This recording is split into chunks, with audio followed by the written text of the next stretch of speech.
Si pour toi un régime, c'est t'affamer pour perdre du poids, tu vas complètement te casser la gueule et je vais t'expliquer pourquoi. Aujourd'hui, ça fait plusieurs mois que je ne mange que des bangers quotidiennement et j'arrive à rester sec.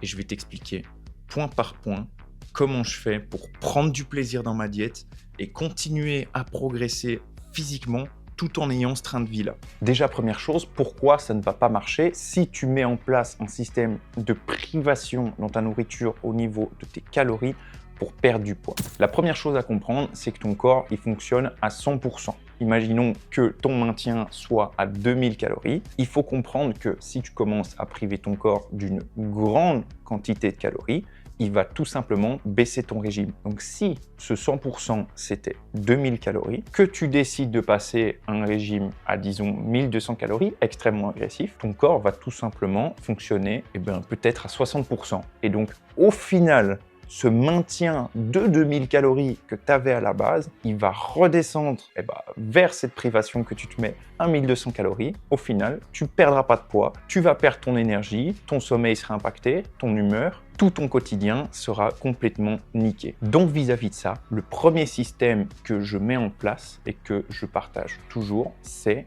la marche. Je fais 15 000 steps par jour et c'est cette marche qui va me permettre d'accélérer mon métabolisme et donc d'avoir un maintien qui sera plus élevé, je pense aux alentours de 2300 calories quotidiennes, et qui du coup va me permettre de manger plus. Donc tu l'auras compris, avant de penser à baisser tes calories, pense d'abord à augmenter l'exercice physique que tu vas appliquer sur ton corps. Donc ça, c'est la première chose. Tu n'as peut-être pas besoin de te priver dans ce que tu manges, peut-être juste que tu ne bouges pas assez. Va sur ton appli santé iPhone, regarde tes pas. Si tu n'as pas au minimum une moyenne de 10 000, tu peux augmenter. Ensuite, la deuxième chose que tu vas avoir à faire, c'est ta répartition des macronutriments dans ta diète. Peut-être que tu manges trop sucré, peut-être que tu manges trop gras, peut-être que tu ne manges pas assez protéiné. Et le premier facteur perte de poids, ce sera la répartition de ces macronutriments. Et donc avoir suffisamment de protéines dans ta diète. Et dans ma diète, par exemple, je sais que je dois arriver à la fin de la journée à 3000 calories, 130 grammes de protéines et au minimum 80 grammes de lipides. Ensuite,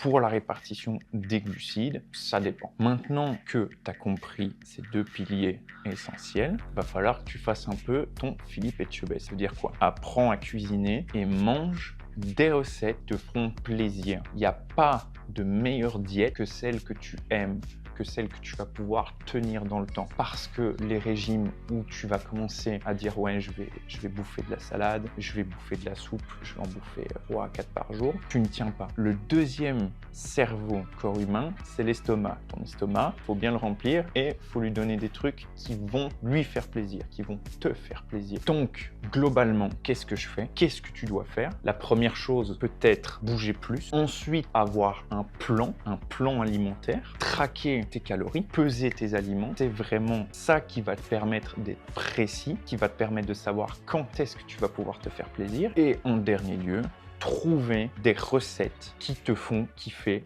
toi et seulement toi. Bon les filles, avec tout le respect, vous aimez ça quand je confonds? Vous êtes là. Moi j'ai essayé de me rentrer ça dans la bouche.